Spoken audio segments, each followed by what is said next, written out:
listening to Hunting Pixels, the one and only official video game podcast of Culture Bop. We have a show. Not sure if it's good. It definitely won't be bad. It might be interesting. I don't know. We'll see. It is... We're going to be doing a catch-up episode. Because we missed last week due to some scheduling conflicts. Because I'm a bad person and I have things that I have to do that aren't, related to this. So, fuck me, I guess. That said, we're gonna take this week to catch up on what we did over the last 2 weeks. Meaning I have horror movies to talk about, obviously, and then I'm sure that Austin has some anime and or manga to talk about. Dylan has nothing to talk about because he does nothing. Hey. He's actually got something this I have 30 seconds worth of a subject to talk about. Boom. Dynamite. Okay. Well, we're also going to be talking about, obviously, the stuff we've been playing and all of that. I am, of course, your host, the one and only Bebop Man, Josh McMullen, and I am joined, as almost always, by my two thespians, Dylan, Patient Pantomime Martin, and Austin, Fastidious Facade Stevens. Why do you do this to me every week? I'm sorry. I thought that one was good. I feel like it's just a bunch of words thrown together. Sometimes. Okay. Well, that's good, I guess. Have you guys ever... okay. How are you guys doing? I'm doing good. Just fine. Good. Okay. Now moving on. Have you guys ever seen this? I think it's a TikTok of what? How is it described? It's like baby Gronk. Hang on, I'm gonna try to find it real quick. It's like baby Gronk TikTok. Let me see. This is one of the most funny fucking things I've ever seen in my life. So, it's this guy, and he's talking about this kid named Baby Gronk, and how he's like a prodigy at playing football, and this LSU gymnast stops dating her boyfriend and breaks up with him for this child prodigy. I don't know how to describe it. Like, I'm doing a terrible description of it, but it's one of the most insane things I've ever seen, because it's like this little kid who looks like he's like 7, and he's supposed to be dating this fucking like 20-year-old like college kid, and this guy is just like detailing their lives, and he's like, leave your comments below if you think that Baby Gronk and like Livy will get back together again or something. I don't know. It's so insane. It's so insane. Have you guys ever seen this? No. What I the have fuck? no recollection of what you're talking Where's it at? Hang on. I'm going to send it. It's on TikTok. So I found it. No. You don't even have to send it to me. It's going to be on my For You page tonight. I'm sending it in the Discord.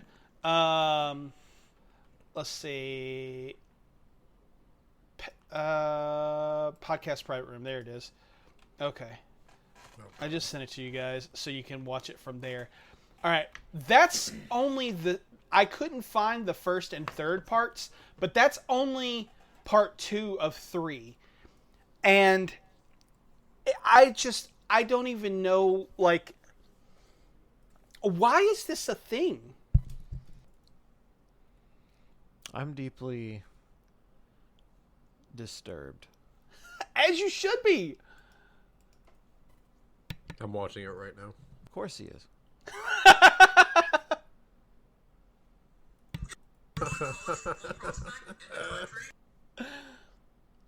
Like, I don't know. Yeah, I feel like this is right up Austin's alley. I don't even know how to take that. To be honest with you. I Between don't. you and Jeff, you send me the most fucked up shit. Yeah, I don't send you anything near as bad as what Jeff does. that is Well- true. That is accurate. Jeff just sends the most. Jeff Okay. sends some. I'm starting to feel like he sends me worse stuff than he sends the two of you now, Probably. because Probably. he knows that I enjoy it more. Well, also you enabled him to do it. Like, I sure did, and boy, do I occasionally, very rarely, but occasionally regret it. Because he sends me some gnarly stuff, dude. does he ever send you videos of like people getting beheaded or anything? I think once. Oh, okay. I think once. Well, yeah. Dude. Did you see what Mindy found just going thrifting? No. She found some, like, I don't know how to describe this. She found some limited edition jacket from Destiny that's essentially like a raid exclusive. In real life, just thrifting, the jacket only so few people ever had in real life. It sells for like $700 to $1,000, and she found it at a thrift store. That's insane. It is the craziest thing I have ever seen, dude. Just imagine finding something. $12, by the way. $12. That's Imagine taking $12 and turning it into a solid grand real quick. Right? Absolutely That's nuts. crazy. Man, I don't ever find shit when I go thrifting, bro. I know. The I first don't thought find I had anything. was I need to do it. And then I was like, no, that's a trap, because I never had that good of luck when I went frequently. Dude, I always see videos on TikTok of people going to like Goodwill and finding fucking like copies of Heart Gold and Soul Silver. And there was one Saturday in specific, I didn't have anything better to fucking do, and I went to 4 Goodwills. The only video games I found were like original Xbox games, and they were like the fucking oh god, what was that? Like that promotion that Burger King did where they gave out an Xbox. It was shit like that. Like, just shovelware games that nobody cared about in the fucking first place. I say that, but I actually do think that Burger King game is particularly pretty high in value now. I could be wrong, but I feel like I remember seeing that. Those fucking games are so wild, dude. That was such a wild time in like video game and like pop culture. Just what a fucking No, I was wrong. You can get it for $3 on Amazon. You can get a lot of all 3 because apparently they made 3 for $6 on eBay. God, they made 3. Holy shit. That's crazy. Who at Burger King was like, you know what we need to do? The video game market. That's where we need to fucking be. Well, that's who was eating their shit at the time, right? I mean, I guess. That would make sense. A bunch of like stoner fucking video game nerds. Yeah. What was was it Doritos Crash Course on Xbox 360? Was that right? Do you guys remember that? Doritos? No idea. I think you played with like your avatar and you ran on almost some kind of like American Ninja Warrior style shit. Maybe I'm making shit up. No, you're not making shit up. It does exist. Oh, okay. It for sure does exist. In fact, they made 2 of them. Yeah, that was a fun game. Interesting. In fucking Terra Sante. What'd you say to me? I said all the things. Oh, okay. Yeah. I just needed you guys to see that fucking baby Gronk shit, and I'm gonna send you thanks. more. No, you don't have to. Like I said, my For You sending page will forever as be many tainted. as I can. I'm gonna find another one. I don't even know if they have anymore, but I'm gonna find every single one that I can about Baby Gronk and send it to you. Specifically you. Yeah, not Austin. Austin gets enough weird shit from fucking. No, it's a collective. I don't know why you think I'm spared. Dude, that's not even counting the weird shit I get from Madison. Oh yeah, dude. Kayla showed me a video the other day, and I was like, "Why the fuck are you showing me this?" But it was like the Kardashians, and like they were like screaming at one another because one of them was like being a total bitch to the other, and it was I don't even know how to describe it, man. It was just I was like, "Why the fuck are you showing me this?" It was wild. I don't know. Kim Kardashian is so full of Botox that you can't even register that she has facial expressions, which is funny to me. Aren't they all so full of Botox? I mean, you're not wrong. They are all full of Botox. What's that saying? You're not ugly. You're just poor. I mean, that is just accurate. Oh. Dylan said, "Oh." I mean, legitimately speaking, I'm not even trying to be like weird and like political, although it's about to get weird and political. But like, legitimately speaking, you have the ability to change your health and the way you look so much more when you are rich. Totally. It's unfathomable. Like, Yep. you can't get ripped the way that like Men's Magazine will tell you that you can get ripped just from exercise and diet alone. You have to fucking have thousands and thousands and thousands of dollars. And I'm going to be real. Half the people that look good in Hollywood are on so many fucking anabolics, it's not even funny. Yeah. Yeah, you don't get that fucking jacked without being on steroids. It's just... Yeah.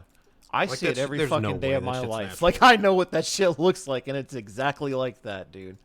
Like, that is so paid for. You still have to work for it, too, but come on, dude. Like, your fucking money bought that shit. Yeah. Oh yeah. It might not have bought it, but it definitely gave you a solid head start. Right. Yeah. It doesn't, yeah. But Like money helps. Because if I had money, I'd be on anabolics, too. I see fucking ads all the time, and they're like, "Oh, follow this workout routine, and you can look like Chris Hemsworth." No, you won't. No, you cannot. You will not even look close. Yeah. you Honestly, it's not physically possible. No. I'll stick with my dad bod. I like it. Dad I'm comfy. bods are cool. They are. Speaking of bods, I watched a movie called Jennifer's Body. Oh, my God. Oh yeah. Oh. Never seen that before. Shut up. So, Austin, you have seen it. Dylan, have you? I have seen it. I've not. I know what it is. It's been a really long time though. So it's on HBO if you guys are interested at all. But movie came out in 2009. It basically follows a friendship between these two girls, Jennifer, played by Megan Fox, and Needy. I can't remember her actual name. That's just what she's called throughout the movie. Played by Amanda Seyfried. And basically, the movie follows the two as Jennifer kind of becomes like a demon and starts eating boys. So, I remember seeing this. I don't think I saw it when it came out. I didn't see it until it hit DVDs and stuff. At least I don't remember seeing it in theaters. I could be wrong. And I remember the kind of I guess zeitgeist around it not being very good because I remember people telling me that it was just very meh and it wasn't anything. But I remember really liking it. And so I wanted to kind of go into it and rewatch it for the first time in probably I'd say at least 10 years. So I go in with the expectation that, maybe it'll be okay, but if it's not, hey, whatever. It was a 2008 movie that I don't remember very well, and, whatever. This movie fucking rules. It is a lot of different things. Like, I think it has a lot of stuff going for it. Namely, I really enjoyed the commentary about the female friendship, and sort of like jealousy that can arise from that, but also the sort of like closeted queerness that comes along with Needy and Jennifer, to an extent. And I was really struck by those elements because it's not stuff that I really picked up before. I think that I really was into the Diablo Cody dialogue because I loved Juno when it came out. Like, that was like a huge thing for me. I actually think that when that movie came out, I was like, this should win Best Picture. It shouldn't have. I'm glad that it didn't. But like, I still really enjoy Juno, but I was really caught up in the sort of like very quippy, kind of like smart alecky dialogue that is kind of, I guess, her style, so to speak. And I didn't really get the substance behind a lot of the movie. And I got so much more out of it this go round. Not only does it have like this really interesting commentary about the the closeted queerness and the female friendship, but also the entire premise of the movie hinges on these men who basically take the innocence from these young women by like killing them to kind of make their own like, how do I want to put this? To further their own ambitions, if that makes sense. So it's very much a movie that was made like 10 years before Me Too and is commenting on Me Too. And I thought that was like kind of incredible. Like, I realized that this stuff has always been around. That's kind of the whole point of Me Too.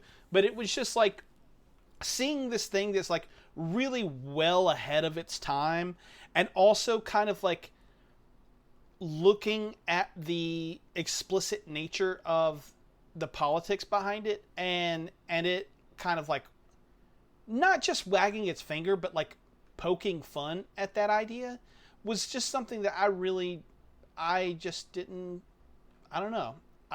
I was really glad to see it in 2023. The filmmaking on display is really solid. Karen Kusama, I think that's how you say her last name. She's just really good. I just really like her as a general rule.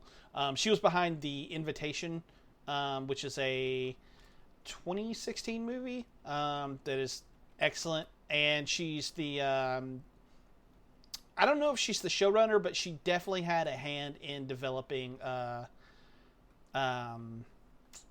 what's the show? The Yellow Jackets. That's it.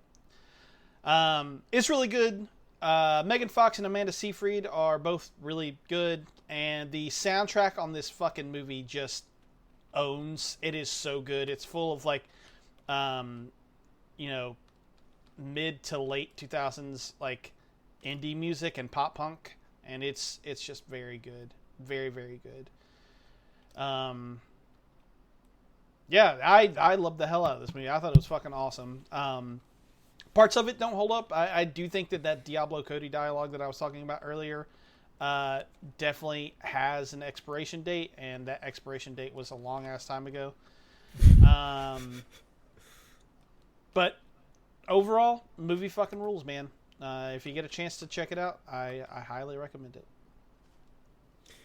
Doesn't she... God, this is the only scene I remember from that movie. Okay. Doesn't she go to? Are you guys still there? Yeah. Can you hear me? I can't hear anything if you guys are talking. Uh-oh. Dylan, can you hear me? Yeah, I can hear you. Can you hear me? Okay. Yeah, I can hear you. I can Okay, hear you can hear him, me. but he can't hear I me. can hear him. Okay. Okay. I can hear you guys now. Hello. We heard you. Okay. Doesn't this is the only scene I remember from that movie. Doesn't she kill a guy by going to blow him and bite his dick off? Yes. Yeah. It was like that super goth dude, right? No. Actually, Yeah, she leads him to like an abandoned building, and she acts like she's gonna suck him off. yeah, I was gonna say I think that happens to the football player, but no, I think you're right. I think Unless it it actually happens does... twice, which I wouldn't put it past that movie to do that twice. Right. I remember getting in so much trouble for renting that movie in like middle school. Yeah, it is. I mean, one of the aspects that Kayla and I talked about when we talked about it afterwards was it was really interesting to see that like you have these men who are getting away with it and kind of getting rewarded for using like women to further their own things, but then when Megan is doing it, she's literally a demon. I thought that was really literally I see that. really interesting. It is interesting. Maybe I should rewatch that movie. It's been. I do Think me and Madison have watched it. I don't know how long it's been. We've watched it at least once during the course of our relationship because I remember watching it with her, but it's been a while. Maybe we should rewatch that. Yeah, I think that the both of you would like it. It's good shit. Plus, just Megan Fox, man. I kind of her and MGK are getting divorced, right? Yep. Good for her. There you Good go, for Austin. her You have a chance. indeed. Good for her. Huh? What'd you say? Huh? I said you have a chance. I wish. Okay. Austin, do you want to talk about Gundam Thunderbolt? Sure, I'll talk about Gundam Thunderbolt. So last week I talked about Seed, and I said I was going to rewatch Seed Destiny, and I did. And I just really don't want to talk about it because I really hated every minute of that. Kind of like Seed, it starts out really good, and then halfway through you're like, what the fuck is happening? So I watched a good Gundam property, being Gundam Thunderbolt. Gundam Thunderbolt originated as a manga that turned into a movie that turned into like a weird web series for some fucking reason. But this shit was really rad, dude. It takes place during the 1 Year War in the Universal Century, which is right around the original Gundam. And the guys behind this series decided to do something a little bit different because they didn't really want their designs to be limited to the existing technology that was in the lore at that point of the timeline. So they decided to kind of decanonize Gundam Thunderbolt in an attempt to basically just have cooler fucking designs that didn't have to follow the established lore. They could just kind of do their own thing. And it is essentially about two enemy squadrons, a Federation squad and a Zeon squad called the Living Dead Sector. And basically the Living Dead team were essentially veterans who had been injured, like lost arms and legs and shit, and basically being used as human projects to see how Zeon could implement the human body with mobile suits for like faster reaction times and shit like that. And you get to, and the main Zeon pilot that it follows, you get to kind of watch his brain kind of break down over this whole thing. There's a whole sequence of him being hooked up to a new model of Zaku, and he had already had both of his legs cut off during a bombing when he was just an infantry soldier. And in order to, I guess, make him sync with this new model Zaku better, they decided to remove both of his arms so that they could attach it directly to his nerves. And it gets pretty dark and pretty fucking gory pretty quick. But essentially, this Zeon soldier forms a very bitter rivalry with a pilot that he doesn't even know the name of, and sends him into a full mental breakdown. And there are some really fucking cool action shots in this movie. For some reason, it had a jazz theme. The main pilot, Flo Lemming, that we follow from the Federation, is like obsessed with jazz music, and so every time he comes on screen, there's just this gorgeous, like, classical jazz soundtrack that follows him. There's a scene where he is attacking a Zeon soldier, and you're at the point of view of the Zeon soldier's mobile suit, and you can kind of see the Gundam in the background, like, getting closer, and, like, as he's getting closer, the jazz music gets closer. And there's a part where he, like, hides behind debris, and the jazz music stops completely. The debris is shot away, and it, like, kicks back on at full blast, and then obviously kills the Zeon pilot. And it's just filled with, like, really, really gorgeous action sequences like that. Again, this is one of the more gory Gundam titles. There is a sequence pretty early into the movie where a Federation pilot overrides a Zaku's cockpit while the pilot didn't know, and just immediately point blank shoots him between the eyes, and it doesn't shy away from that at all. Jesus. Yeah, shoots him between the eyes, grabs him by the collar, and throws him out of the cockpit. Meanwhile, like, he's on like his other squad is, like, pulled up on the screen of the mobile suit, so his whole squad watched him get shot in the head and just thrown out of a cockpit. God damn. Yeah, it was fucking brutal, but it was really, really good. Apparently, there's a sequel called Bandit Flower. I'm gonna try to watch that eventually. I don't think it looks as good as Thunderbolt for some reason. I watched a couple of clips and trailers of it, and for whatever reason, I feel like the animation kind of got worse. There's some themes behind, like, PTSD and, like, heavy drug use kind of thrown in there, and it was really interesting. And I thought the choice to kind of decanonize this from the timeline in an effort to do whatever they wanted with the mech designs was super fucking interesting. But it was a very good movie. Hell yeah. Where did you watch this on? YouTube. Oh, Yeah, interesting. there's a channel called Gundam Info, and it's like the official Gundam channel for the West, and they just have it up on YouTube.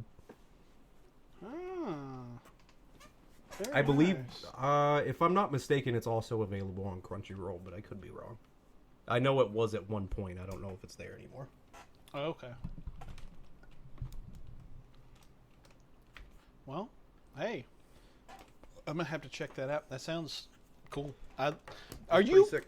just going through like Gundam again? Is that like your thing I think right so. now? I think so. Well, the problem is that it's been his thing for a while, and then he's sending me shit that looks cool, and now I want to buy model kits, and I know that that's not feasible, and I don't like that. Don't do it. It's a trap. Well, they look super cool, and I've never They watched are. one thing Gundam in my life. Dude, surprisingly, the majority of people who build Gunpla have never watched Gundam. I've met a lot of people that are super, super into the hobby, like far more into it than I am. And I'm like, oh, what's your favorite Gundam series? They're like, oh, I've never seen it. I just think the designs look cool. I just think it's fun. That's kind of Sabrina, and I think we'll probably wind up watching something Gundam related because she's super into mechs and shit like that. So You should. it's inevitable at this point. I'll send you we'll a see. recommendation list. Please, let me get through what I'm currently watching. Okay, cool. What are you currently watching? No. Brain powered. A weird fucking mech anime that no one's ever heard of. What was it? Brain powered. I have never heard of that. Yeah. You That's said weird. Big O the other day, and I haven't heard the name Big O in like 15 years, and I really want to go back and watch that, dude. Yeah, dude. I used to love the Big O, but That shit was so good. I haven't heard of like. That's not a name that I've heard in a very long time.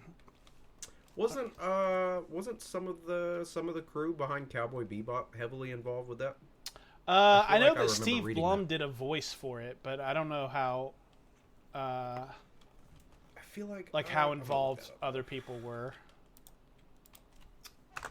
So I'll find out. I'll let you know. hey, heyo. Cool. Well, I figure I'll talk about another movie real quick because I have 4 and you guys have 3 collectively. So, I watched Deadstream.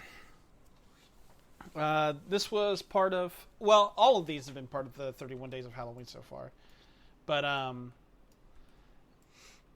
this one we watched a couple nights ago, and more or less it is a satire about, for lack of a better, I guess, person, Logan Paul.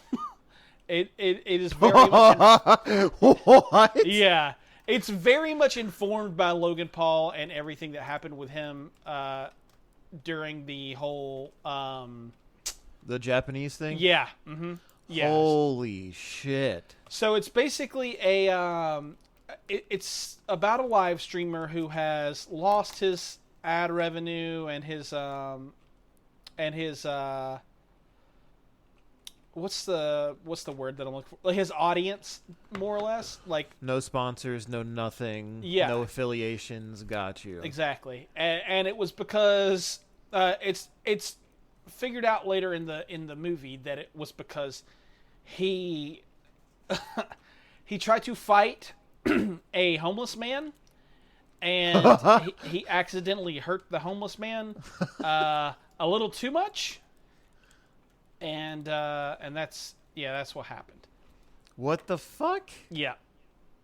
And the premise of it is that he's going to do this live stream to try to get his viewership back on his side, and he's got some new sponsors, and he's going to do all this crazy shit where basically he's going to stay in a haunted house, he's going to live stream everything, and then anytime that the chat has to or any time that the chat notices something, they will tell him to check it out, and he has to check it out, or else he'll like lose sponsorship and money and stuff like that.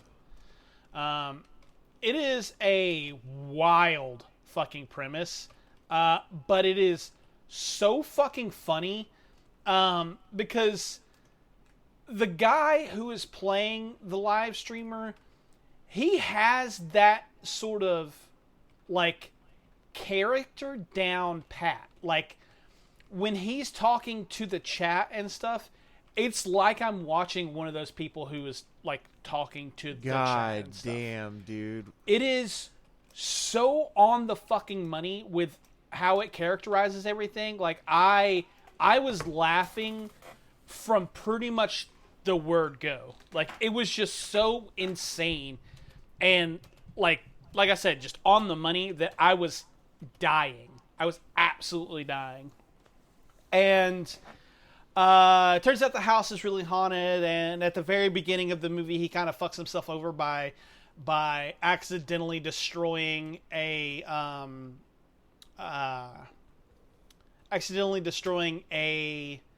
sort of like ward that will keep the spirits at bay, so to speak. And yeah, it is interesting, like very, very interesting and very on the nose and very, very funny. There are some parts that are like pretty gory and kind of spooky a little bit. But mostly it's a satire played for laughs. I had a really great fucking time with it. I thought it was hysterical and really kind of captured what I feel like a lot of people don't get out of like the influencer culture is like they very explicitly, I feel like, kind of like monetize, I don't want to say tragedies, but like they monetize shit that you probably shouldn't monetize because it's, kind of a bad idea to do so, you know? And it kind of nails that culture perfectly. I thought it was fucking great. I don't know. Maybe not for everyone, but it certainly was for me. Where can you watch it? It is on Shudder, and I believe it's on Hulu as well. I could be wrong about that. But I have Hulu. Dylan said I'm not getting another subscription service. No, I was not getting Shudder, but I have Hulu. yeah, I'll look into it real quick. Let me see if I can figure it out. I think it's on Hulu. What is my login for Hulu? Oh my god. I just have it always signed in on all my consoles, so I don't fucking know. I don't know. I'll look into it and I'll figure it out. And if it's something that is on there, I'll let you know, because it is. That sounds super fun. Yeah, it is. It is. Cool. Well, you've been, I presume, watching One Piece? I have. Or is this Netflix One Piece? No, not yet, but that is inevitable. Oh.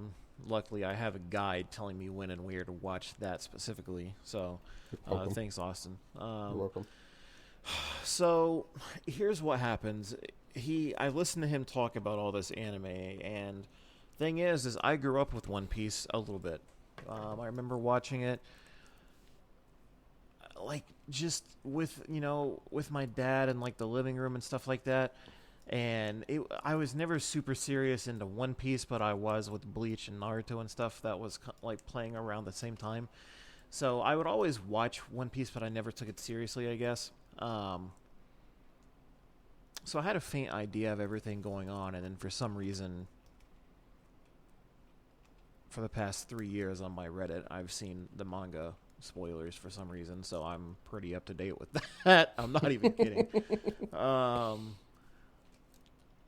And then it doesn't help that recently Austin's gotten into it, and he's been kind of hyping it up a little bit. And then,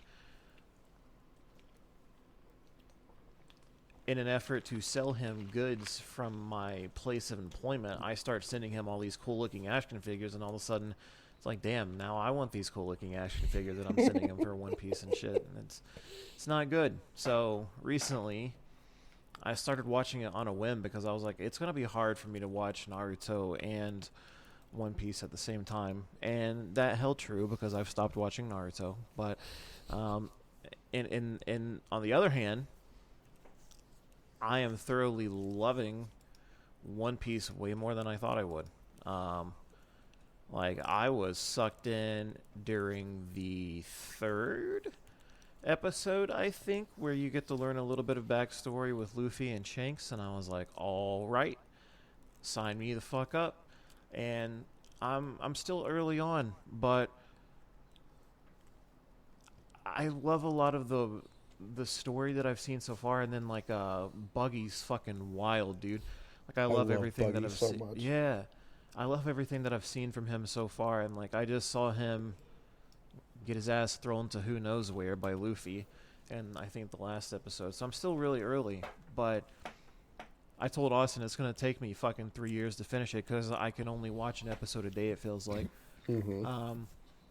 But I'm having so much fun with it, man. Like, I really like a lot of the characters, and I think I'm somehow more attached to this right now than I am Naruto, and I'm fucking loving it. And then I have been wanting to play Sea of Thieves recently, and I feel like now this is a part of that. Like, I'm fucking just pirating myself. Like, every corner. You know, I wanted to play Black Flag recently because I've been playing Mirage, and I was like, oh, Black Flag looks great. I just need to stop because this is how I get fixated. But Spider-Man comes out soon, so it's not even in my, if I wanted to choose, it's going to be chosen for me. Everything else is going to be stopped anyway, so. But I will continue to watch One Piece. It's a lot of fun. I am thoroughly enjoying it. We'll see how far I get, because there's quite a few episodes. Oh, yeah. Quite a few. But it looks good, man. And I saw, like, the later, I guess, artistic style change when everything starts looking a lot better than it does in these early episodes, and I'm super here for that. Yeah.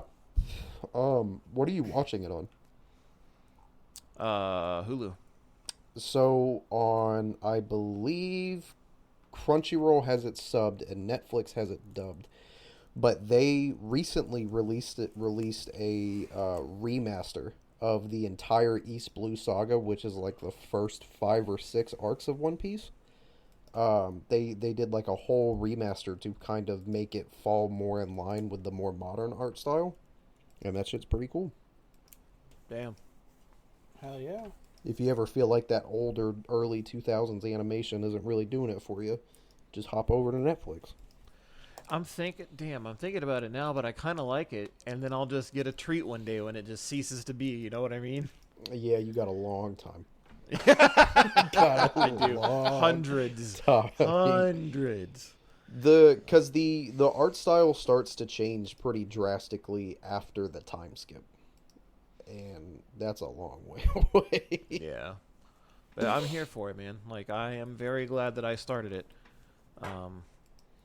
That's awesome, dude. I love that you love it, Josh. It's your turn. Then I started in the group chat the other day. I was like, "Oh, hey, awesome, blah blah blah is on sale." And then I was like, "Oh, wait, I could buy that," because I did buy that. I didn't, but I could have. But the other one, the one that came out this year, was on sale, and I was like, "Son of a bitch!" The One Piece Odyssey. Odyssey. Yes, Odyssey. Thank you. Odyssey's a great game. Yeah, that was on sale, and I was like, I could do it, you know. Yeah, I bought that. I bought Pirate Warriors 4, and I played it for like through 2 or 3 hours, and I have yet to touch it since. I honestly forgot that I had it until you just said that. There you go. So now I know what I'm doing when I get done with this. Well, that's not true, because you have a lot of shit going on in your lead up to Spider-Man. You're playing like 1,000 different things. That's true. Yeah. Dude, yeah. I That's fucking true. feel that super hard. Yes. I'm like fucking jumping between 8 fucking games at once. I think I'm juggling 3. I think. Austin, or not Austin, Jesus. Josh, how many are you juggling right now? Let's see. Let me look at my 2023 He said games every list. Final Fantasy ever released. Lies of P, Sea of Stars, Starfield. I still am kind of chipping away at Season, but that's fallen like a little bit to the back burner. I just downloaded Like a Dragon Ishin, and I'm about to start that. Oh yeah, and I've heard really good things. And then I also downloaded, against my better judgment, Forza. So yeah, that's at least 5 right there that I have that I'm going to be circulating through. But there's also like Alan Wake 2 comes out next week. Spider-Man comes out on Thursday. Yeah, I mean, I'm going to try. I don't know. There's so much, man. Because Super Mario Wonder just came out, and it's getting really great reviews, and I love side-scrolling Mario, so I might fucking get that. I don't know, man. It is a bank-breaking year. Yeah. So, what if I propose something, you guys? I've been thinking about this heavily, especially with, like, just how recently we fucking been off on a schedule. What if next year we don't have any kind of challenge and we just play all the games in our backlog? I like that idea. Because it's bad, man, and I feel like I get sidetracked on this challenge and I don't get to play what I want to play because I'm trying to knock it out in X, Y, and Z ways. So it's like, just play whatever next year. Fuck it. I mean, hey. Wait a second. Didn't you, Josh, haven't you finished Lies of P like 3 times already? That doesn't count. I mean, yeah. He said, yeah, and I'm going to do it a 4th. Well, I'm only one achievement away from getting the Oh my the 1,000 gamers score on it. Well, fuck it. Now you have to. I know, See, right? that's what I'm talking about. Maybe let's just go for platinums and 1,000s next year. No. Fuck this shit. Yeah. No. Let's get 50 He's apiece got it. next He's year. got it. No. God 50 damn it. 50 fucking platinums apiece. Jesus You heard Christ. that shit? Holy Motherfucker, shit, I don't dude. even do 1. I have 1 game platinumed on PlayStation, and it's Persona 5 Royal, and that's it. Damn. Oh, you see that shit's leaving Game Pass soon? Yeah. Really? Yeah. Oh, damn. They said, okay, here you go. Here's a little taste. That's crazy. Well, if you start it right now, you might have enough time to finish it. Maybe. Probably not, though. Probably not, but maybe. If I you did really see that, speedrun that shit. Persona 3 Reload is coming directly to Game Pass on day one. Yep. That's pretty Yep. cool. Yep. That's sick. I'm still going to buy it on PlayStation, but hey, if you want it, it's there. Yes, sir. Okay. Dylan's Well- dying. I had to take a drink real quick. Cool. Well, I watched another horror movie called Infinity Pool. Are you guys familiar with the movie Possessor? I think I may have talked about it last year. I am not. Okay. I'll show you the poster because I feel like people have seen the poster, they just don't know what the movie is. But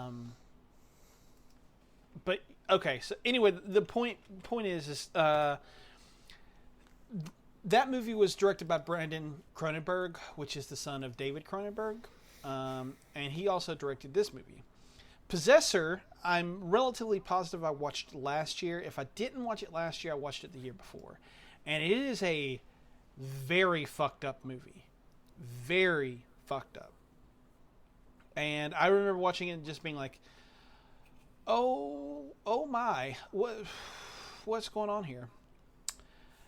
I kind of knew, given his pedigree, his dad's David Cronenberg, who made nothing but kind of like, fucked up movies. And then having seen Possessor, I kind of knew what I was getting myself into with this one, but I also kind of didn't.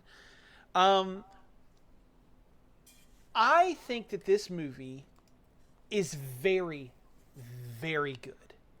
Like, very, very good.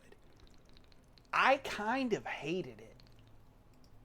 Not because it's not good, but because it is so full of rage and so full of like hatred, or well, maybe not hatred, but like it's very much taking a look at hatred, and it is just a very, very I don't even know how else to describe it other than ugly. Basically the premise is that you have this guy who is a failed writer staying in a vacation resort with his wife. They are very, very bored, and one night he meets a woman who she's like, oh, I love your work, like let's get dinner, blah blah blah. So they all kind of like get dinner. They hang out the next day on they're at a resort in this country that is not quite very accepting of outsiders, and because of that the resort is kind of like locked down. You're not supposed to leave, but they leave and they go out and they kind of have this like just fun day out or whatever. And as they're driving back, they're all drunk. They hit a local farmer and kill him. The girl who met the author and was like, I'm a huge fan or whatever, and try to get them to be friends and everything. She's like, listen, don't worry about it. We'll get it taken care of. Let's just go back to the hotel. They get back to the hotel. The next day, they wake up and they are being taken into custody by the government. The government tells them that the punishment for killing someone is to, be killed. So that's the thing that's going to happen to them. But they're also supremely rich. And one of the things that they offer to the supremely rich is the ability to have yourself cloned and have that clone take your place. So they killed a man. They're supposed to die. You can have a clone take your place in this death. And that kind of starts this sort of spiraling event of the writer, who is played by Alexander. I think it's Alexander Skarsgård. It's one of the Skarsgårds. He kind of goes down this journey where he is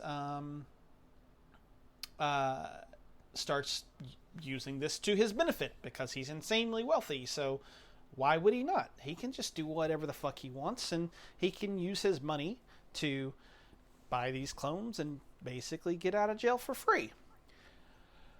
Well, so that's the basic premise, and there's a lot of like debauchery that goes down. There's actually like a lot of really, really cool, almost like acid trip style sequences of them doing drugs and doing these horrible things and then kind of getting away with it.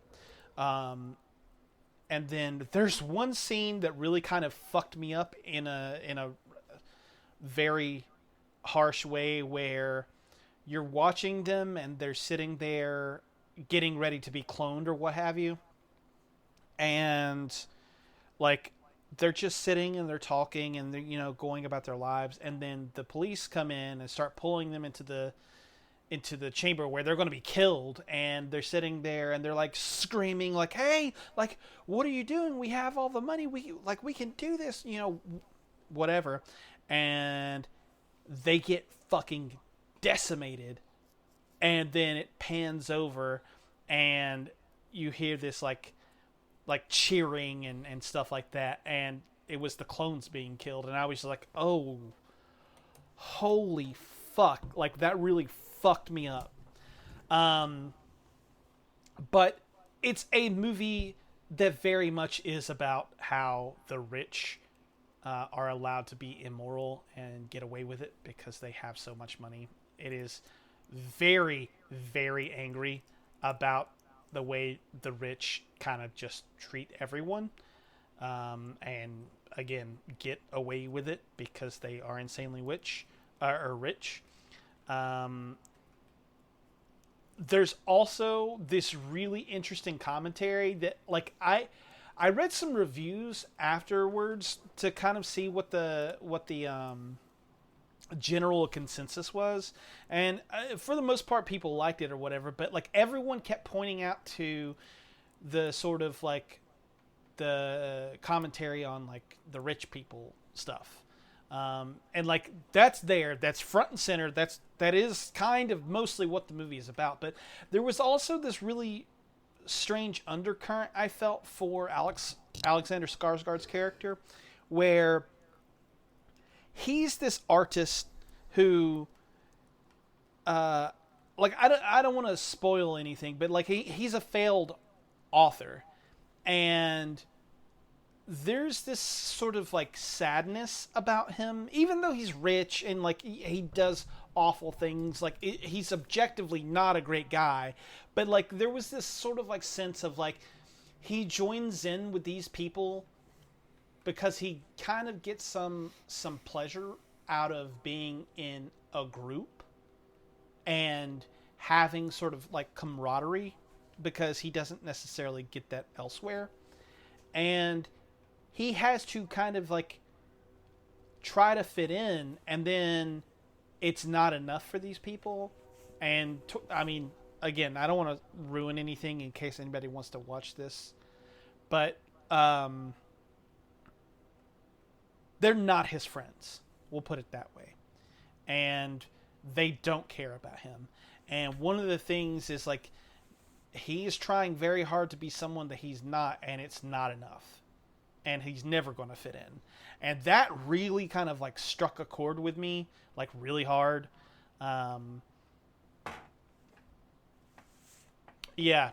It's an insane movie. There's a scene where a woman's nipple just continues to grow and grow and grow until someone eats it. There is like male genitalia spouting from like female genitalia. It's rated NC-17 for a reason. It is insane, and it is hard to watch. I need to like imprint that in people's minds. It is hard to watch, but it is an excellently crafted movie. It's very, very good. If you could stomach that sort of stuff, I definitely recommend giving it a shot. That sounds. It sounds like an acid trip. Yeah, I would watch it. I don't think I'd be happy about it, but yeah. One of the insane. one of the titles of one of the reviews I said was like "Welcome to the White Lotus on bad acid," and that I was like, "Yep, that's it. That's exactly what the fucking movie is." holy shit, that's crazy. Yeah. So. And Austin. what is that on? Is that on? It's on Hulu. Okay, cool. I might check that shit out later. Yeah. That sounds crazy. You might like it. Maybe. All right. You're into some fucked up shit. That's true, I am. One Piece. Are we talking manga or anime or Manga. okay. So I am much farther than I was when I talked last week about One Piece. I am past the time skip. I think specifically I am on chapter 618. And, you know, the last time I talked about One Piece, I talked about the Enies Lobby arc and how I, like, it just very much so emotionally captivated me. And it was by far the best arc in the series so far. And then I got to Marineford. I was gonna say, and then you got to the next arc. It's not the next arc. It's a couple arcs later, but okay. it's the last major arc before the time skip. And holy fucking shit, dude. Like, everything I felt in Enies Lobby was just multiplied times 10. Marineford is so perfectly fucking crafted.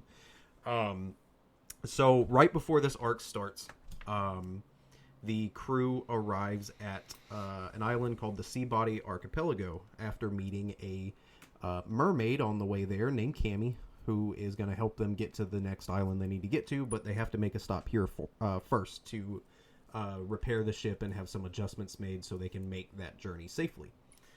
Upon reaching the island, they are told by the locals that there are people who come to this island called the Celestial Dragons, and they are essentially descendants of the people who originally formed the world government. And the one thing that they told them is no matter what they say to you, no matter what they do not piss them off. Because pissing off a Celestial Dragon or doing anything that they don't like is a high crime, and you will be ordered to be executed on the spot. And they even see an instance of one of the Celestial Dragons accidentally bumping into somebody and being mad that they bumped into him. And he's just like, he got his fucking... what did he say? Something about poverty. I don't remember the line specifically, but he was like, I was touched by a poor man, essentially. I don't like that. Fucking kill him. And they shoot him in the head and kill him right in the middle of this fucking busy street. And he just keeps walking like it's not even a fucking problem. While they're there, they discover what is essentially a human trafficking ring that the Navy completely overlooks because it's the Celestial Dragons, and they let them do whatever the fuck they want. They don't have to answer to anybody. So they just let this human trafficking ring exist, even though slavery is technically illegal. While witnessing this whole thing go down, Luffy ends up getting mad at a Celestial Dragon for shooting an innocent man, and with zero hesitation punches this man so fucking hard. Like, the anime scene is hilarious because it literally, the way it's animated, it's like Luffy punched this dude so hard he threw him from the anime back into the fucking manga. And he just didn't care. He was like, I know I'm not supposed to fuck with these guys, but I just really don't like the way they're fucking treating these people. And for that, the Celestial Dragons contact the Navy, and the island is pretty quickly very surrounded. So they essentially have to try to fight out of this island. While heading back to the ship, they're encountered by one of the 7 warlords of the sea. His name is Bartholomew. And the 7 warlords are essentially pirates that the Navy kind of hires. They don't really hire them, but they grant them immunity as long as they basically do any job that they tell them to do. They're free to continue doing whatever the fuck they want as long as they answer the Navy when they call them, essentially. And they had encountered Bartholomew before and thought he had a power to just make people disappear. Like when he touches them, they just vanish. They didn't know what happened to them. They don't know if they think that they die, but they don't fucking know. And the entire crew is very quickly overwhelmed by this dude, getting all 8 of them getting mercilessly fucking beat down. And almost to rub salt in the wound, he makes Luffy watch him attack every fucking crew member and make them disappear right in front of him. And Luffy at this point thinks that they're just dead. He thought that he just watched all of his crew members be killed in front of him. And there's this whole sequence of him like groveling on the ground and screaming. He's like I'm the captain and I couldn't do anything to save my crew. Like he starts banging his head on the fucking dirt and punching himself because he's like, I thought I was better than this. I thought that my whole journey so far, I thought I was stronger than to let something like this happen. Shortly after that whole situation, they learn that they don't die. They just get teleported somewhere very far away. So the entire crew is basically on different spots of the world with no way to get back to each other. And Luffy gets wrapped up in basically a giant war at the biggest prison of the Navy called Marineford. I don't want to spoil who this war is over because Dylan is watching it and it is a very massive spoiler, but it is somebody extremely close to Luffy. And when Luffy finds out that this person is set to be publicly executed, he's like, no, like I can't let that happen. Even though I'm by myself, I have to go help him. Well, that just told me who it was. No, it didn't. If you're not talking about Shanks, No. No, God, no. You think Shanks would let that shit happen to him? No. oh, you mean okay. No. It's I'm genuinely caught not up now. Shanks. I'm caught up now. No. Okay. Dude, we don't know anything that Shanks has been doing. Like, even right now, caught up in the manga, nobody has any clue what Shanks has been up to this whole time. He's living his best life. He's just chilling. But anyway, Luffy shows up, and so does the pirate Whitebeard with his entire crew and basically 50 other plus pirate crews to wage war on the Navy to save this specific person because he is a member of Whitebeard's crew. And Whitebeard's like, I'm not letting any of my fucking people be executed. We'll kill every fucking one of you. And so a giant battle ensues. Hundreds of people are killed, especially pirates. And not only... Oh, fuck. Well, I already sent that page to Dylan, so I don't care. Whitebeard does die at the end. And not only does Whitebeard die, but so does the specific pirate that everybody was fighting to save. And Luffy watches both of them get murdered right in front of him. So he just watched his entire crew get ripped away from him. And then immediately after, watched somebody very close to him be murdered. And also Whitebeard be murdered, who at this point is considered the strongest pirate alive. He was Gold Roger's rival. And he couldn't even beat Gold Roger. But as of this moment, Whitebeard is considered the strongest pirate. I think at the end they said it was like he took, before Whitebeard finally died, he took 267 stab wounds, 132 gunshots, and 47 cannon shots.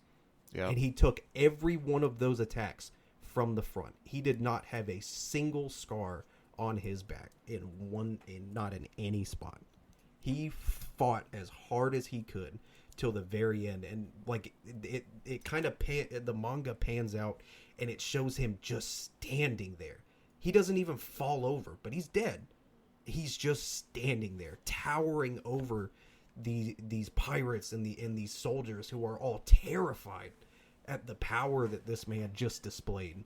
And this was kind of the moment where the Navy was like, okay, maybe we don't have this world as in control as we thought we did if we let a motherfucker like this be around for that long. And then after that, the time skip happens.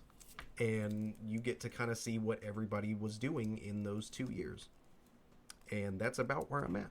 So I don't know any further than that, but fuck, there was a scene specifically after the battle at Marineford where, because Luffy passed out after watching that all of that murder and shit happen in front of him. He basically had a mental breakdown and passed out and had to be taken somewhere and like basically saved back to life because he was fucking dying. And when he wakes up, he starts to have nightmares of reliving that person's death over and over. He starts to have hallucinations of that person's blood all over his hands. He talks about how it felt to feel that person's body go limp in his arms while he was holding him. And it was just, it's fucking rough, dude. And it, like, this is one of the things that I feel like I love so much about One Piece, because it hits so much closer to home than I ever would have expected it to. And after watching all of that, you get kind of this nice monologue from Shanks, basically telling Luffy, like, this is gonna hurt for a long time. This pain that you feel is not gonna go away, and it's okay to be upset about it, and it's okay to cry over it, but you have to keep going. You cannot let it stop you. And it was just so wonderfully said. And fuck, dude, One Piece is so good. One Piece is a fucking masterpiece. I need to get around to it. I will eventually, but One day. Yeah, there's so much stuff in the way. I'm still I got the newest version, or not the newest version. I got the newest deluxe edition of Berserk. I'm reading through that. Dan to Dan just released another volume, or not volume. Sorry, collected chapters are in a volume, right? Yes. Okay, I just wanted to make sure I wasn't fucking up the terminology. New Dan to Dan volume. I'm catching up on My Dress Up Darling. Like, not to mention all the shit that we were just talking about, like the 80,000 games that I'm trying to play. I've never read Dan to Dan, but fuck, that looks good, dude. I like the art style. The art style on it is fucking cool, right? I like that shit a lot. Yeah. I'm gonna have to, when I get caught up in One Piece, that's the very first thing I'm going to, because I really fucking dig that art style. Yeah, it's good, man. I really dig the hell out of it. It's a little cheesy and a little I mean, it's about teenagers wanting to have sex with one another, basically. Yeah, it's good. It's good. But I definitely want to get around to One Piece, man. I hear nothing but great things, and it sounds right up my fucking alley. Did you see that? Did you ever watch Fooly Cooly back in the day? Hell yeah, I loved Fooly Cooly. Did you see they made another season of Fooly Cooly and it's terrible? Oh, really? Literally, if I have not read one good review about it. That is unfortunate. That was they released 2 more seasons to Fooly Cooly back in like 2013 and 2014, and they were received the same way. Like, they were received terribly. So I'm like, why did you try again 10 years later? Yeah. It should have just been left alone. That's unfortunate. I keep trying to get Madison to watch Fooly Cooly, and she just will not let it happen. So I kind of think she would love it. It's very... I do too. If she would just sit down and watch it, I think she would really enjoy it. Yeah, it's very queer-coded. I don't know. Very much so. Well, yeah. Speaking of queer-coded things, final movie I'm going to talk about is I'm going to talk about a little movie called Bones and All. So, this movie is from Luca Guadagnino. He is the person behind the Suspiria remake that I don't think I talked about, but I watched this year. And he is also behind the movie Call Me by Your Name. And the premise of the movie is basically that there is this cannibal lady, little I say little girl, but she's like 18, 19, 20, somewhere in that range. And she goes out to kind of like meet her mother, or well, find her mother, because one day her father just kind of like up and leaves her, and she is all alone and she has nowhere to go, and her first thought is to find her biological mother. So she goes from Maryland to I believe it's Ohio, and while she's in Ohio, she meets this man named Sully, who introduces himself as a fellow kind of like he calls himself an eater, and says that he wants to teach her kind of like how to do it, but she's very unnerved by him and his presence, and so she flees the house and then gets on a bus and heads to her next stop, which is Indiana. While she's there, she meets a young man named Lee, who is played by Timothée Chalamet, and later kind of finds out that he is also an eater, and soon they kind of begin this road trip together to try to find her biological mother. And that's all I'll really say about it. There are lots of other things that go on, but this is maybe my favorite movie that I've watched this year. And it is definitely within like at the very least the top 5, might be in the top 3 of movies that were released from last year. I adored this fucking movie. It is spectacularly like shot, and it's got some of the best acting, like Timothée Chalamet and what is the girl's name? Taylor Russell. They are just perfection.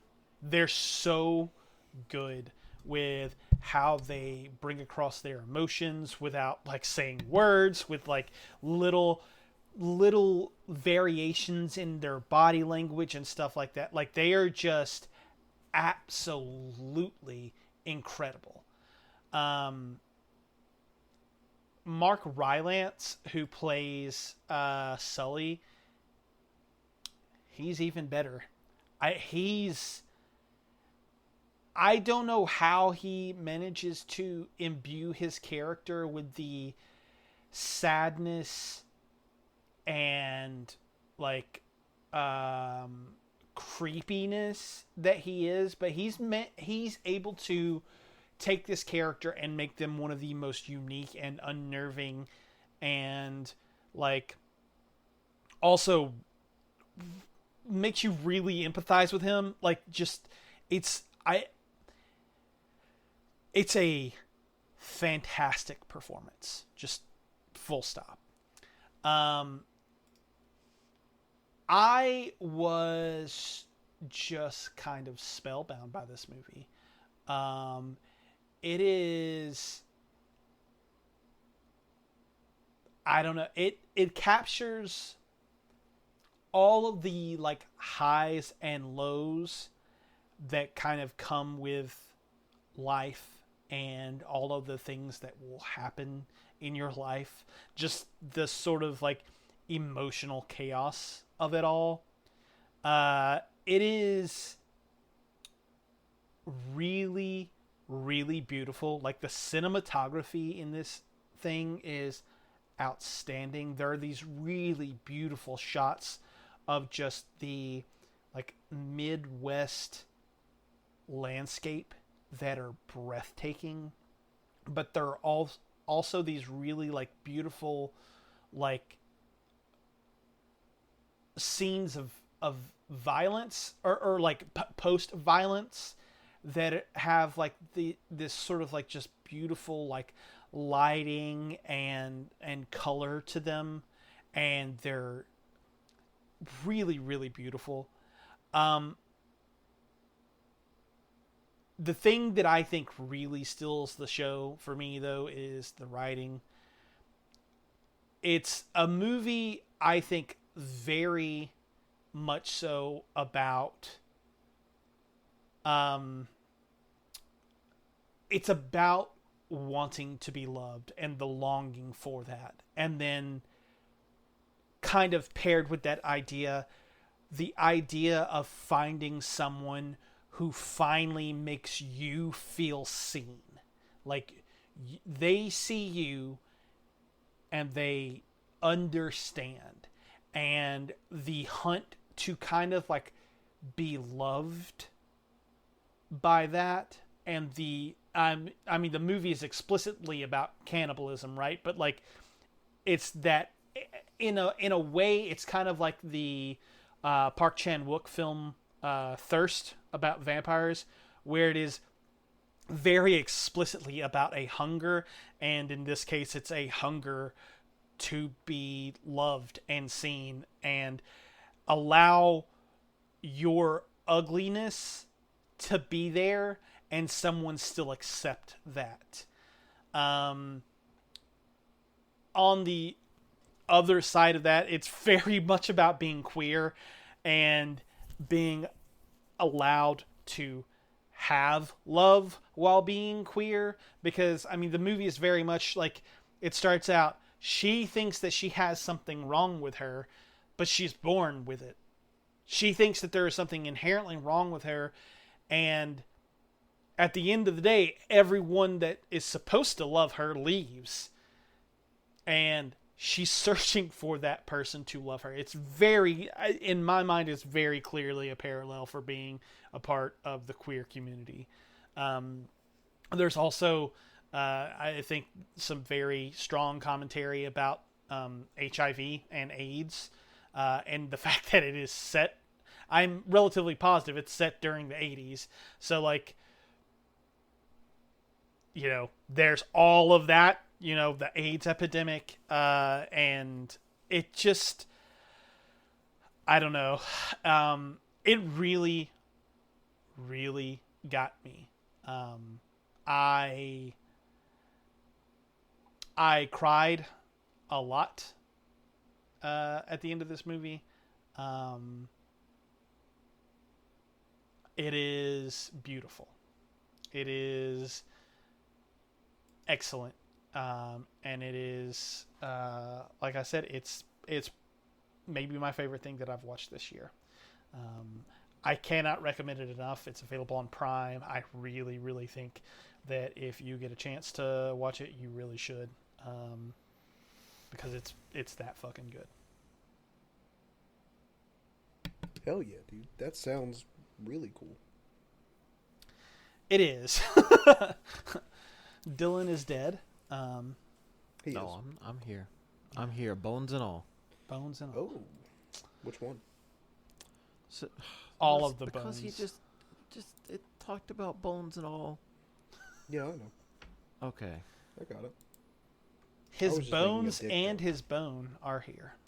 Oh, That's where I was going. Thank you, Josh. Yeah. Come on, Dylan. Get it together, Dylan. Jeez. I understood where he was trying to take it, but I was trying to go away from that. Nope. I'm not going to let Oh, that happen. all right. That was your version of. That was me telling you no, and that was you saying yes, even though I said no. So you think about it. Oh, I get it. Oh, good. So it works for you. This is getting bad. Okay. All right. Well, let's Reel us back in, Joshua. yeah, let's I guess move Don't on use his to full name. what Well, we tell me have what to been do. playing. because this is catch-up time, obviously. Ketchup. Catch-up. Do one of you guys want to start us off? I don't have anything, so Oh, cool. I don't have any games. Well, that's fun. I like that. I mean, I did like I've been playing stuff, but just not like I've been playing SD Gundam again, and it's really bad, dude. It's really bad. You say that now, I'm gonna go download that Gundam game I talked about the other day. You should. I will play it with you any day of the week, bro. I swear to God. Except for Friday, Saturday, and Sunday when he no-life Spider-Man. I honestly, I will put Spider-Man down to play that with you. I love Battle wow. Operation too. Oof. I still think we should all go be pirates. I I'm would down for play that. the shit out of it, man. I'm pretty sure I've got it downloaded on my Series X. I have it downloaded on my PC. Oh my god. It might be pirate time. It might be. I'm in. I am in. Okay, yeah, well. Ahoy. Oh. We can call ourselves the Straw Hats for no reason at all. Whoop. Straw Hat Gang Engage or whatever. Yeah. Okay, cool. Well, You or me first. we'll go with you. Why You are haven't yelling spoken at in me? a while, other than to tell us that you had a bone. Hold on. He's saying something. What did you just say? What did you just say? Who? Me? You. Me? Yes. I don't remember. Yeah. Honestly, All right. it's not even a joke. I really don't. You're not even smoking and you can't remember. Nope. It's probably a lasting damage side effect. Yep. Does dementia run in your family? It does.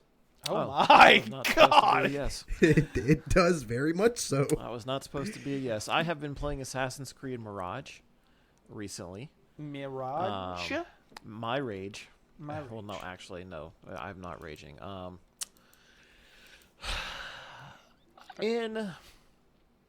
In the past, I feel like few years, I've said that I kind of like what Ubisoft's done with Assassin's Creed.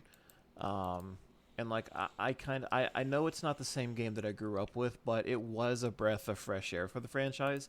I really enjoyed Origins. I tolerated Odyssey, and I liked the Valhalla, the Viking theme of Valhalla. Even though I never finished it, I enjoyed, the landscapes and everything. But that game is way too fucking big, dude. It's ridiculous. But then Mirage got announced, and inevitably it came out that it was going to be just like the good old days. Good old back-to-core Assassin's Creed gameplay. So, of course, I'm skeptical. But I was hopeful, nonetheless. And I watched and read as little as I could about it, I'll be honest, before its release. And I remain spoiler-free even till now. I have no idea how the game ends. I kind of know what happens with Basim, considering he's in Valhalla. But, I don't know where this story puts him. And I really like this story with Basim, It starts him out as a young kid, kind of like in the days of how Ezio started. He starts him as a young kid, and it shows his initiation and the finding of the Assassin's Brotherhood, essentially. And it shows how he gets his training. And you kind of go through this brief introduction in the beginning of the game, and then you're thrown into being Basim the Assassin.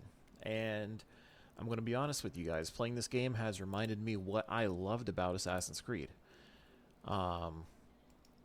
It's that intricate parkour that I have to find my path on, because I'm no longer able to just suction cup onto a wall. We go back to how it used to be, how I think it should be, in that you have to find your path. You can't just climb anything and everything you see. There has to be a ledge there, and that's something that I really enjoyed. That's something that drew me to Assassin's Creed in the first place. And I feel like now stealth actually feels more meaningful.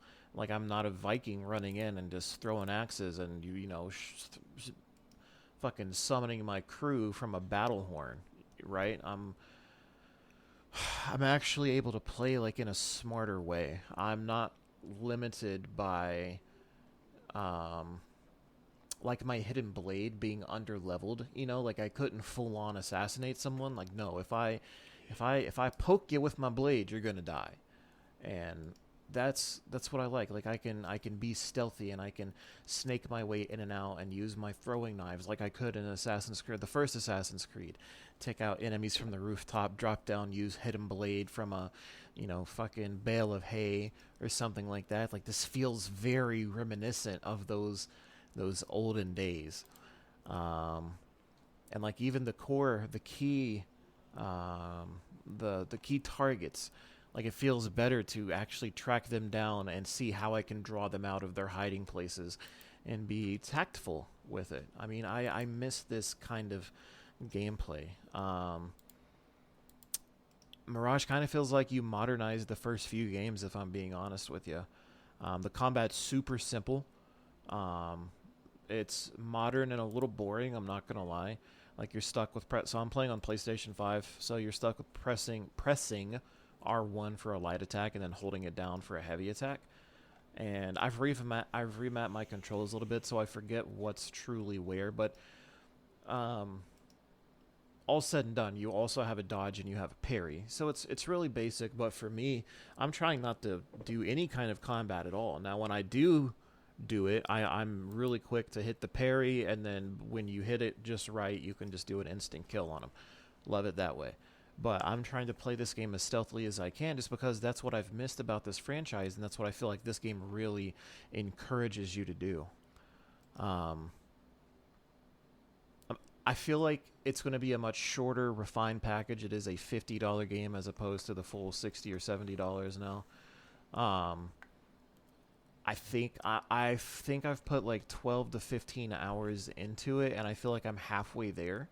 It's a very controlled map of Baghdad, but I feel like it's paced really well. Like in Valhalla or Odyssey, I feel like when I was sprinting, I was the Flash. Like I could run for days, but with Basim, it feels like a little more controlled because the map's smaller. I have a horse, but I never use it at all. I would just rather kind of do the old school way of running across the rooftops to find my way to the next destination, essentially. And I like that they kept the Raven, or not the Raven, but the Eagle in from the most recent Assassin's Creed games, that so you can like kind of survey the area and see everything like before you infiltrate a base. So that's kind of cool. And the leveling up is really basic, and you can kind of earn skill points through just normal running through the story and completing missions, or you can do contracts that appear in the Assassin's Bureaus that you have to kind of establish throughout the game. So there's a lot to do, and I think ultimately you can probably finish and platinum the game within 30 hours, if I had to take a guess, and that's good. That will hold my attention just long enough. But it's really kind of creeping its way up there for my game of the year, because it takes me back to the good old days of playing Assassin's Creed 1, 2, and Brotherhood. It feels good. The parkour is not as fluid as it was on Unity, but it feels great. Like I feel like I'm truly having to work for my kills and my stealth now, and it feels like a lot of fun, man. I'm glad to be back at it. Hell yeah. One of the things that like definitely I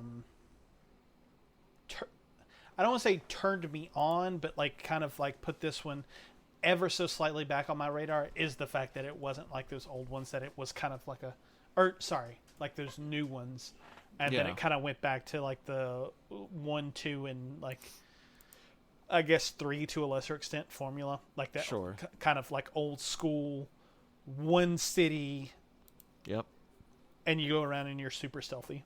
Like I really like that. And it feels nice, man. And the city's big enough to where it feels like there's a lot to do. And then I've went to a different, like a district, I guess, that I had not yet been to today, and it was kind of a visual change, like how it used to be from going from like Acre to Damascus, like how it would visually change. It kind of did that here in Baghdad. Like it went from a more orangey yellow deserty feel to more of a cyan tempered cooler environment. I was like, damn, dude, because there was a lot more water around too. So it kind of gave me the old school vibe from that as well, like how they were able to kind of throw that little change in art direction in there. I really liked it, and it was very nostalgic of those glory days. Hell yeah, dude. This sounds rad. I'm in. I don't know that I'm gonna get to it, but it's definitely something that I would like to if all things are. Yeah, even if not this year, definitely backlog it because I think you would enjoy it a lot more. Like Bassam's a pretty fun protagonist to play as, and it's very streamlined and it feels reminiscent of those games that you were talking about. Hell yeah. Sick nasty. Okay. Well,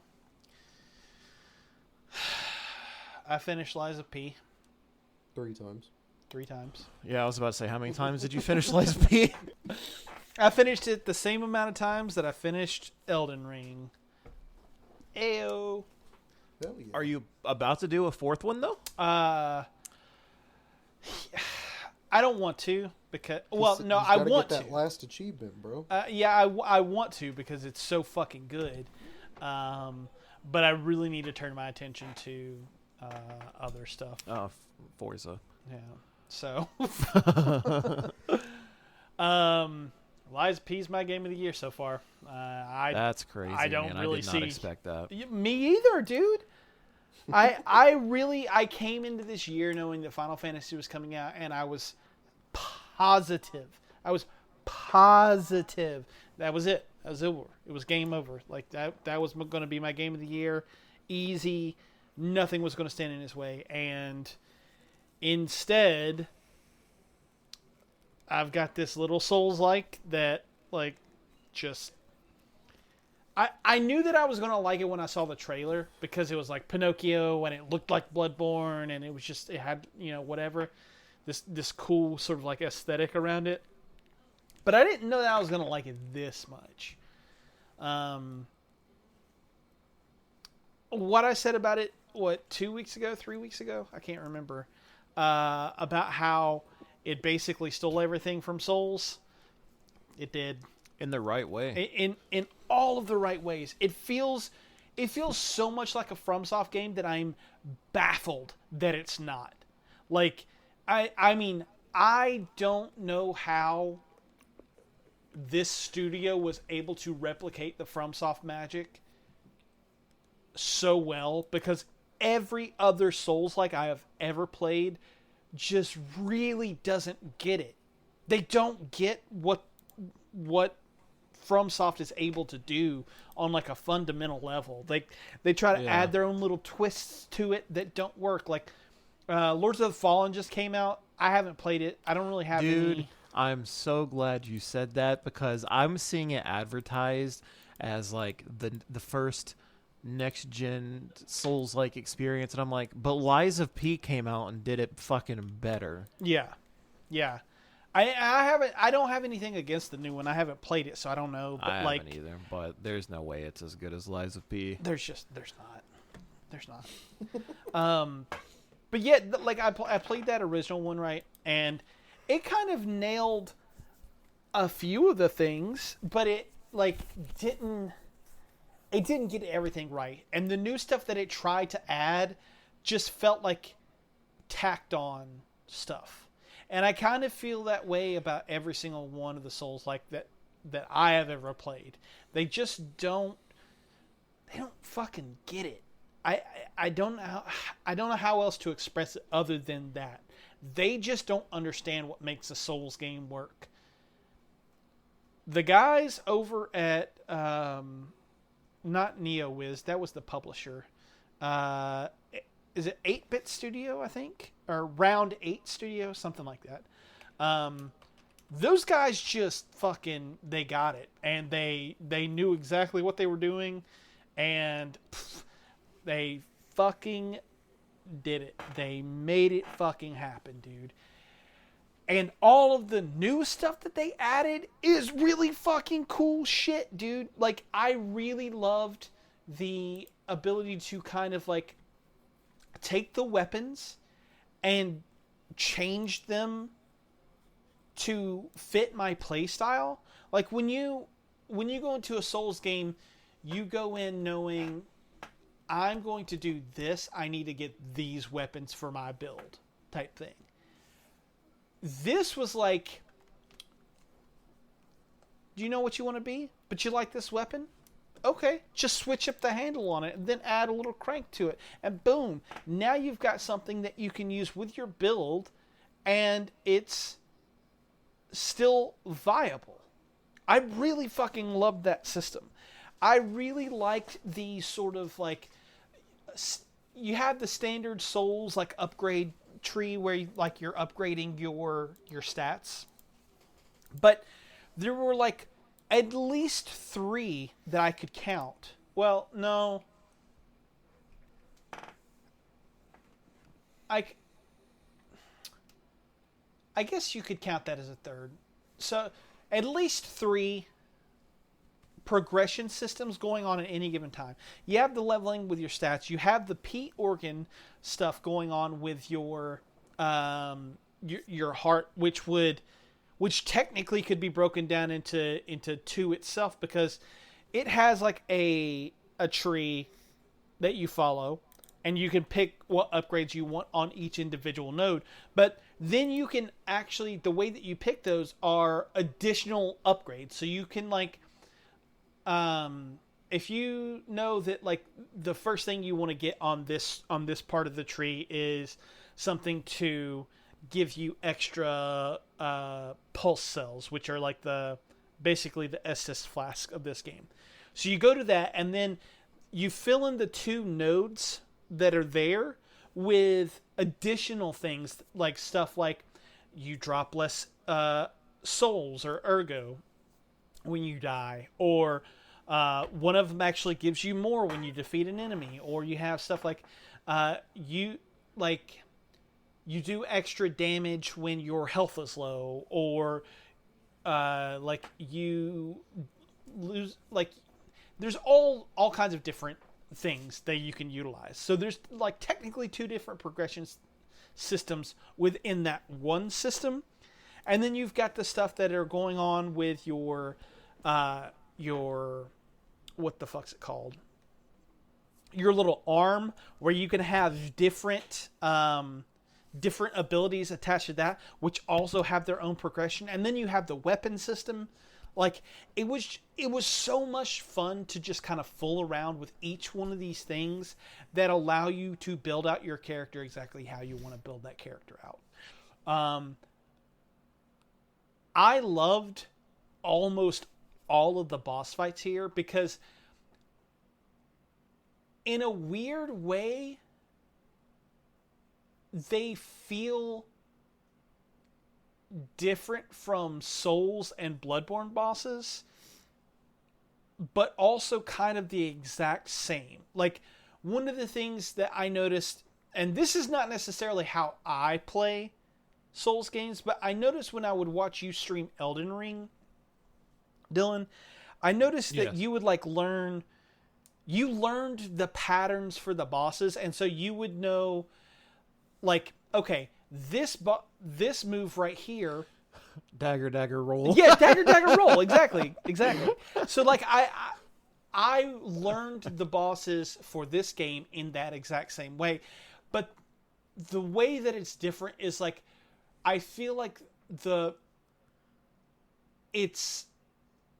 I don't want to say it's less random, because that's not really true, but it was more that like the stuff that was telegraphed, it never changed. So like if you knew like this is the move that is coming, you always knew the sort of like frame data for deflecting it. You knew exactly like, okay, it takes this long to do this, and it's going to be telegraphed by this sort of like movement or what have you. And so I got to the point where I was not even necessarily having to utilize like the little spirit thing that you can use to help you out. I was going in and I was learning the patterns so much that like I was able to get in there and just like nail the deflections almost every fucking time for bosses. Yeah. And that made me feel so fucking accomplished, and just not even like that I was good at the game. It made me feel smart, because I was like memorizing these fucking patterns and knowing like knowing that I could take on something without the additional help made me feel like a fucking god. Yep. Um, That's that magic. yeah. I loved the story to this too. I really thought that the whole kind of like take on like on the lie, like the lying system was a little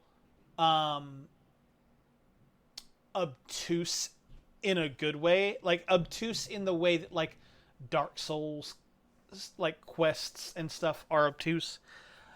I liked it though because it allowed like different variations on your playthroughs, and those were what affected your endings.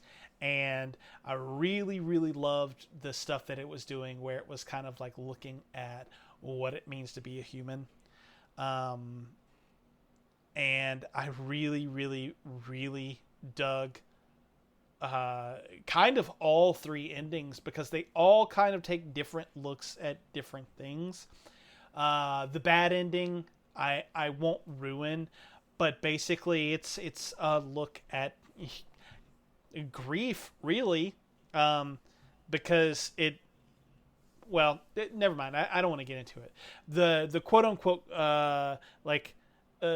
normal ending is kind of a look at, for lack of a better term, like what it means to be the creator of something, and how you're supposed to deal with that. And then the good ending, the one that's my favorite, is kind of understanding that there's no escape from death, and how you're supposed to kind of like, I guess, like live in the moment, so to speak. But also attached to that one is a secret ending that I am going to spoil because my dick is very hard for it. They're going to make Eliza P2, and it's going to be about the Wizard of Oz, and you're going to play as Dorothy, and I'm fucking stoked for that shit. That sounds rad. I'm so fucking stoked for that, man. I love the Wizard of Oz, and I want to play as Dorothy, fucking up like the robots and shit. That's so, like, so far out of left field that I would not Right? have expected it. But now that I know it's coming, that sounds cool as fuck. Yeah, dude. So the little like secret ending thing comes, and it's like an additional cutscene, and you hear this person talking, and they're going over basically kind of like everything that happened in Krot, like a summarized version of it. And then he said something about, yeah, and we need to find her, Dorothy. And I was like, huh? Like, and I could feel my heart start to like, kind of like, I was like, oh, my interest is piqued. What? That's so cool, and then dude. it shows, it's like a tracking shot, going over Krot. Like you can see like the skyline and stuff, and the red shoes. And then I was like, oh my God, are you fucking serious? And then it does the heel taps. clicks. Yeah. And I was like fucking rock solid, ready to fucking go. I'll die for this game. Please make this game, guys. Please don't let this not happen. And then at the end of your Dorothy game, the screen goes black. A giant smile appears across the screen. And then it says, all of that was a prequel for America McGee's Alice. Wouldn't that be fucked? That'd be crazy, but in a Souls-like manner. Oh man, dude, that'd be fucking wild. Jesus Christ. Yeah, this game fucking rules, man. It's my game of the year. I don't wild, even man. think That's it's so close. awesome. I really haven't played another game this year that's come close. I have it downloaded. I just haven't gotten to it yet. You should. I definitely want to, but I'm scared it's going to be too hard. It's manageable. You played Elden Ring. It's fine. Yeah. That's true. Yeah, and they give you, like I said, they give you the little helpers at each one of the, well, not every single boss. Yeah. But the big key ones, the ones that are gonna like whip your fucking ass over and over again, they give you the little helper. And then something that I did bring up on the last one, but like if you save your throwable weapons until the boss fights, you'll fucking breeze through the boss fights, dude. Those throwables are fucking wild. How would you compare the difficulty of Lies of P to Elden Ring? Like about the same, easier, harder? Yeah, I would say probably about the same. I do think that there are bosses in here that are harder than Elden Ring bosses. Jesus Christ. Particularly I think it's called the Big Green Monster, which is near the end of the game. It's in the swamp area. That one is a fucking nightmare. It is a pain in the ass. But I think that they're all mostly on par to easier than Elden Ring, if I'm being honest. Because, like I said, you do have the summon, and also their attacks are really, really well telegraphed. So you know what's coming almost every single time. And as long as you can like get to where you understand when you're supposed to block, the game's a fucking, I mean, I don't want to say it's easy, but like once you get that timing down on things, you won't have an issue. Gee, all right, well, all right. I'm stoked. I think you should play it, and if you don't, that's okay too. I think you should play Forza. That's what I've been playing. Bruh. I have that downloaded too. Yeah. Fuck this it's year, very man. much- Fuck this year. Huh? Yeah, Yeah, it's this year's a lot, crazy, dude. It's just dude. one after the other, especially this month, actually. But I downloaded Forza this past week, and it's very much track-based racer, but I haven't played a Forza track-based racer since 5. And even then, 5 was just kind of flash in the pan, like it was gone by the time I started playing it. Like I just didn't really put a lot of time into it. The last one that I truly spent probably close to 100 hours on is Motorsport 3. So this was new to me after a long time. And for me, growing up, racing games were huge. Like I played a ton of racing games growing up, whether it be like Rush on the N64, or specifically more like this one, like Gran Turismo 1 and 2, Gran Turismo 3. Like I grew up with those a lot, just because my dad loved playing them, so I would always play them, and that's just why I love Forza Motorsport 2 and 3 so much. Like that's just, it's fun to me. So getting to pick this up for the first time in a long time in terms of a track-based racer, I was excited, and going into it, man, it has been everything that I hoped it would be. It's a fun and unique experience that takes some of my favorite things from the Horizon series, which is like leveling up cars and stuff. You don't get perks or anything like you do in Forza Horizon, but you do get additional car parts that you can level up that vehicle with. And it's like you can do different series and or like different cups, I should say, and they're all like different performance bases. So my very first series I did was with a Subaru Impreza, I believe. It was some kind of STI, and it handled so well, and I love those cars to begin with. So it was super cool to hear that how different it sounded from the other cars around me. The track itself was super beautiful, man. Like they have so much detail in this game. And I finished up my first series, my little introduction series, and I went to my next series, which wound up using a Ford Focus for that. So I downscaled a little bit in terms of performance, but it wasn't too bad. And just continuing to play through these series, man, I've seen nothing but beautiful track after beautiful track, like especially like a Maple Valley just seeing some of those colors along the side of the road and like the different weathers that can roll in. Like I went from a light rain to a heavy rain to no rain at all in the course of one race, because some of them can take a little while, and it was crazy to see that weather kind of roll in and the water drops flying across the screen and stuff. But it's been a lot of fun, man. And then after the second series I did with the Ford Focus, I got to finally step up to a Porsche, and I'm telling you, the feeling of control difference between the Ford Focus and the Porsche was crazy. Like it genuinely felt like I was playing a different game almost. Like it was just a lot of fun. The car felt unique, and that's what I'm excited to keep doing. Like I'm racing around tracks, I'm leveling cars up, I'm trying different designs, I'm uploading different builds and stuff, and downloading different designs and stuff for my cars, and I'm just playing Forza. Like that's what this is all about, and I'm having a lot of fun with it. Hell yeah, dude.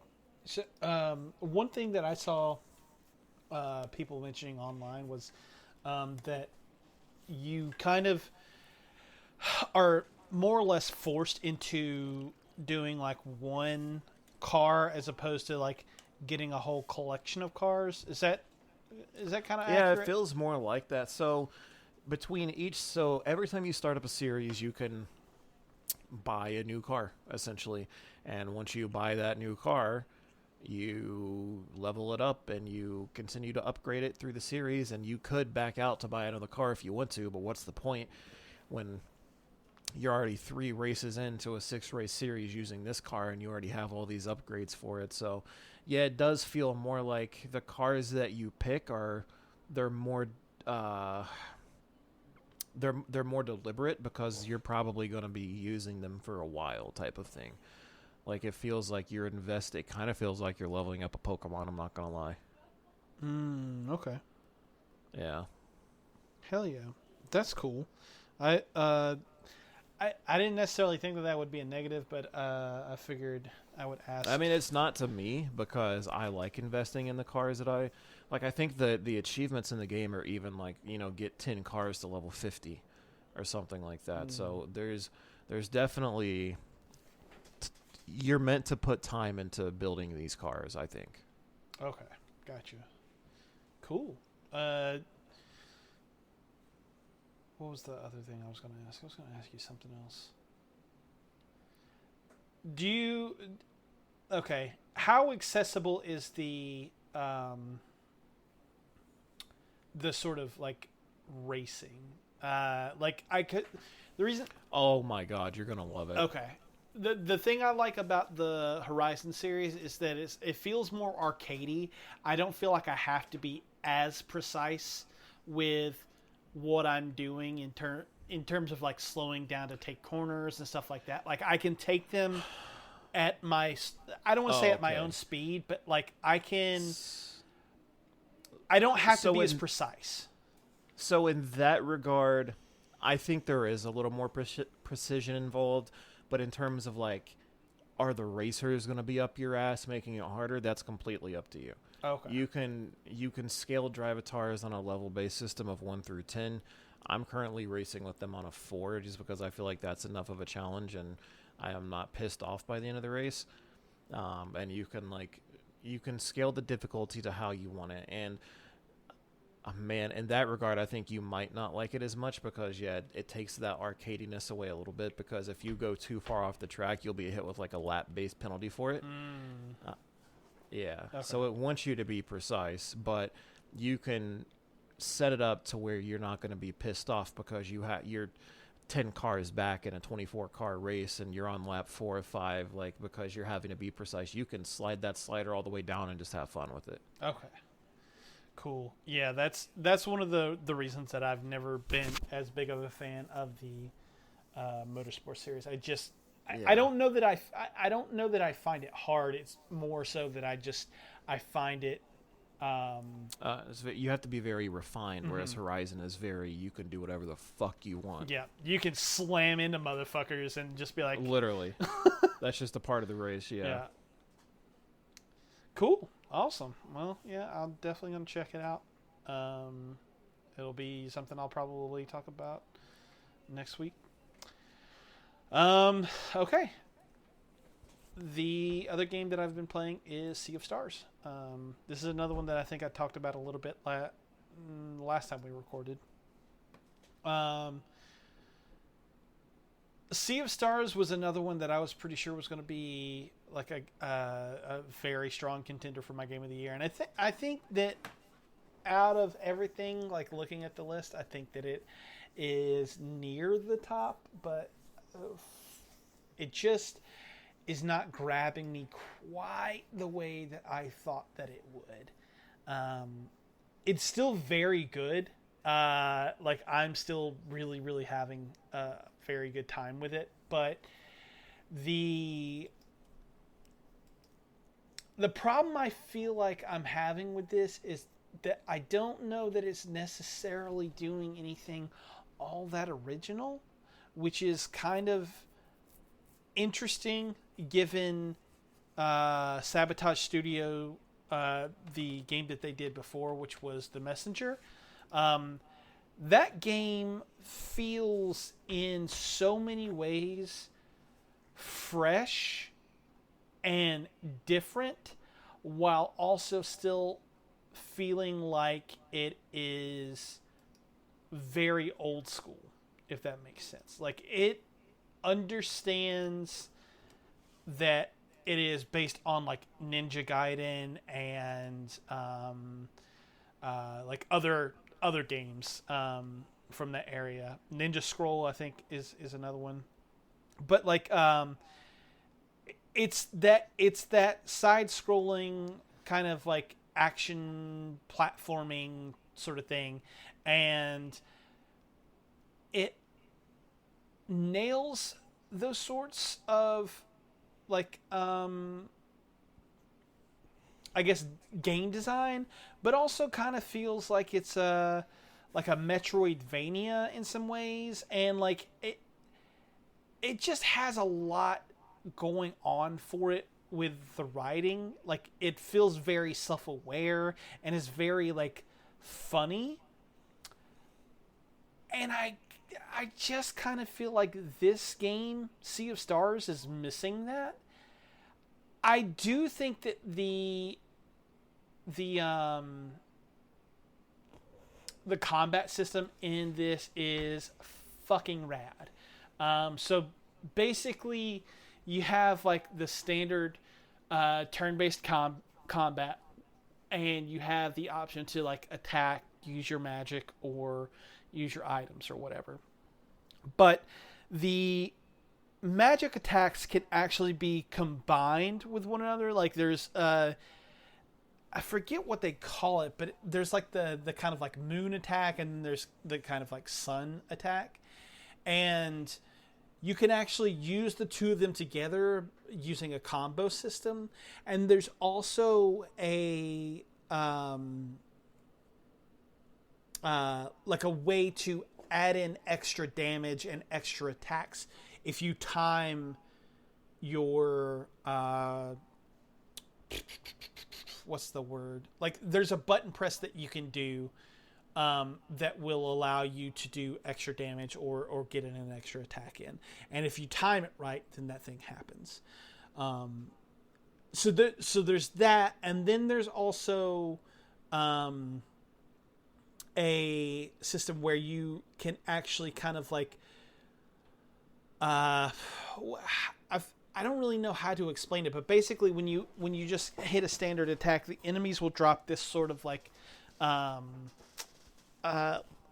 currency, I guess is the way to put it, and you can leave that just kind of like lying on the ground, and then you can power up using that, so that then your next attack will be ultra powerful. And there's just a lot of like really interesting ways to go about battles. It's very tactical. It's very like it takes a lot of like I feel like thought, and it makes it fun to play when you're going into battle and you're doing all these things. It's very, very fun. I also really like the progression system each time that you level up, you get your standard bonuses, or like your standard like statistical upgrades. But then there's also a way that you can shape your character by once your stats have been upgraded, they give you the option to do an additional stat bonus for each level. And those are kind of randomized, but like it allows you to build the character to your specs. So far I've been building my what is her name? Valere. I've been building her to be like this ultra high damage, or well, not ultra high damage, but like I'm basically more or less building her to be like a tank. Like I want her to be fully loaded with HP. I want her to be able to do like a pretty decent amount of damage, and just want her to be able to eat every attack that can come at her. And then I've been building my Zale. Yeah, that's his name. Zale. I've been building him to more or less be like this ultra hardcore damage dealer. His health is not as big, but like whenever he hits you with a spell, he's going to eviscerate you. And like I like the way that it's allowing me to do that.